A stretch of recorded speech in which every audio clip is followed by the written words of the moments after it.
Me going for a walk. More railroad tracks.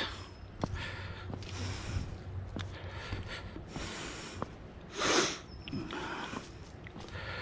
lot of homeless people used to stay back here. Seen a few tents in that, but it's disheartening, so I didn't really want to show you them all.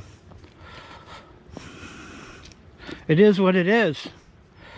Now with this virus and all the banks being shut down, a lot of these homeless people don't have credit cards or debit cards.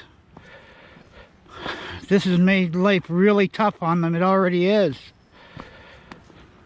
Well, hopefully we'll work this thing out and keep the fatality rate to a minimum.